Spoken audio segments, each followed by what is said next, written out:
পঞ্চায়েত নির্বাচন নিয়ে একাধিক ইস্যুতে ফের রাজ্য সরকার ও রাজ্য নির্বাচন কমিশনের মধ্যে সংঘাতের পরিস্থিতি তৈরি হয়েছে। আর তার জেরে দুপক্ষের মধ্যে নতুন করে শুরু হয়েছে পত্রযুদ্ধ। কলকাতা হাইকোর্টের নির্দেশ মতো এখনও নিরাপত্তার ব্যবস্থা করে উঠতে পারেনি রাজ্য সরকার। কেন্দ্রীয় বাহিনী চেয়ে তারা দিল্লির দ্বারস্থ হয়েছে। বাহিনী চাওয়া হয়েছে ভিন রাজ্য থেকেও। স্বরাষ্ট্র দপ্তর সূত্রে খবর, দিল্লি ও ভিন রাজ্যগুলি থেকে বাহিনী নিয়ে এখনও কোনো সাড়া পায়নি রাজ্য সরকার। নিরাপত্তা ব্যবস্থা নিয়ে অসন্তোষ প্রকাশ করে গত বুধবারই রাজ্যকে চিঠি লেখে রাজ্য নির্বাচন কমিশন। শনিবার তার উত্তর দিয়েছে মহাকরণ। সূত্রের খবর, চিঠিতে রাজ্য সরকার বলেছে, আইন শৃঙ্খলা রাজ্যের বিষয়, হাইকোর্টের নির্দেশ মতোই রাজ্য নিরাপত্তার ব্যবস্থা করবে।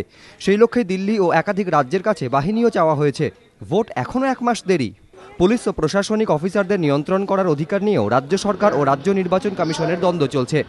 শুক্রবার রাজ্যকে পাল্টা চিঠি দিয়ে কমিশন জানায় এই অধিকার তাদেরই।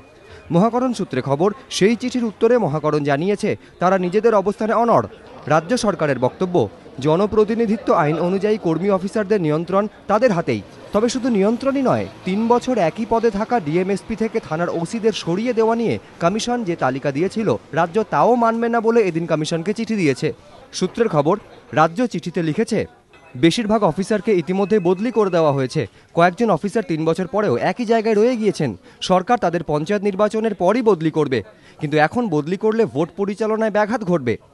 সূত্রের খবর, নিরাপত্তা ব্যবস্থা নিয়ে রাজ্যের উত্তর কমিশনকে সন্তুষ্ট করতে না পারলে তারা সোমবার আদালতের দ্বারস্থ হতে পারে। সুমন ঘড়াই, এবিপি আনন্দ, কলকাতা।